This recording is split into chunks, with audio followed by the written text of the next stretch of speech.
పల్నాడు జిల్లా నరసరావుపేట బీటెక్ విద్యార్థిని యువకుడు వేధించసాగాడు. వరుసకు అన్నయ్య అయ్యే యువకుడు రత్నరాజు తనను పెళ్లి చేసుకోవాలంటూ యువతిని వేధించాడు. దీంతో యువకుడు వేధింపులు తాళలేక బాధితురాలు నరసరావుపేట పిఎస్లో ఫిర్యాదు చేసింది. యువకుడు రత్నరాజుపై 1 టౌన్ సిఐ ఫిరోజ్ కేసు నమోదు చేశారు. నరసరావుపేటలో ఒక ప్రైవేట్ ఇంజనీరింగ్ కాలేజీలో బీటెక్ సెకండ్ ఇయర్ చదువుతోంది విద్యార్థిని.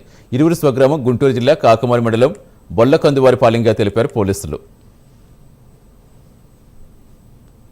గంటల ప్రాంతంలో మోపర్తి మేఘన అని ఎన్ఈసి కాలేజీలో MI degree BTech second year చదువుతూ ఉంది. ఈ పాపది నేటివ్ ఆఫ్ కాకుమాన్ మండలం.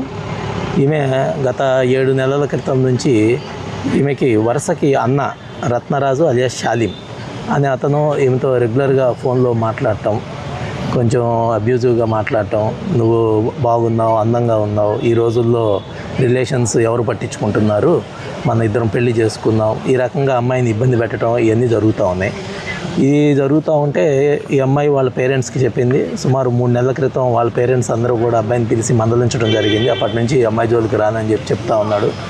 అగైన్ మళ్ళీ నిన్న మార్నింగ్ 7:40కి అమ్మాయి కాలేజ్ కోసం అని చెప్పేసి బస్సులో వచ్చి బస్ స్టాండ్లో దిగినప్పుడు వాడు మళ్ళీ వచ్చి అమ్మాయిని చేయబట్టుకొని లాగి మన ఇద్దరం కలిసి వెళ్ళిపోదాం రా అది ఇది అని చెప్పేసి అమ్మాయిని ఇబ్బంది పెట్టడం జరిగింది.